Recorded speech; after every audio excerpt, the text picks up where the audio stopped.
Let's talk about something big. I mean really big. Let's talk about God's will. I mean, when it comes to honoring God with our lives, I mean, this is a really big deal.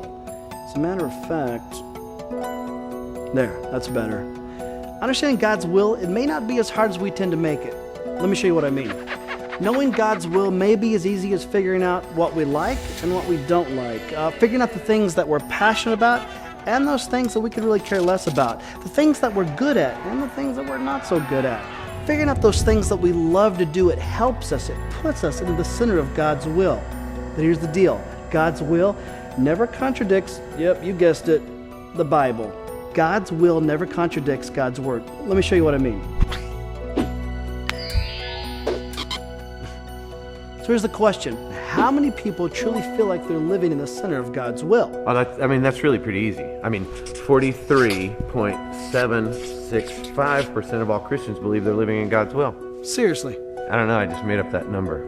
Well, why did you do that? Because I wanted to use this board thing. That's awesome. Go away. Sorry. As I was saying, most people kind of fumble through knowing God's will. It kind of leaves us in the state of indecision. Yes, indecision. That would be me too. Like, where am I going to go to college? Who am I going to marry?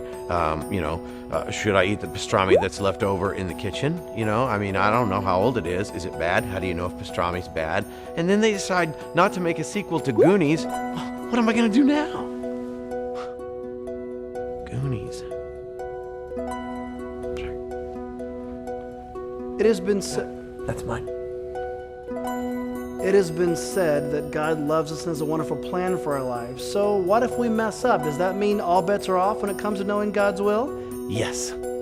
No, it doesn't. No, it doesn't. You see, if you mess up, if you fall flat on your face, because of God's grace, you can pick yourself up and commit your ways to the Lord. Speaking of commit, I don't know if you realize it or not, but the Hebrew word for commit is galal. Means to roll upon another, to roll upon God. That's good. How did you know that?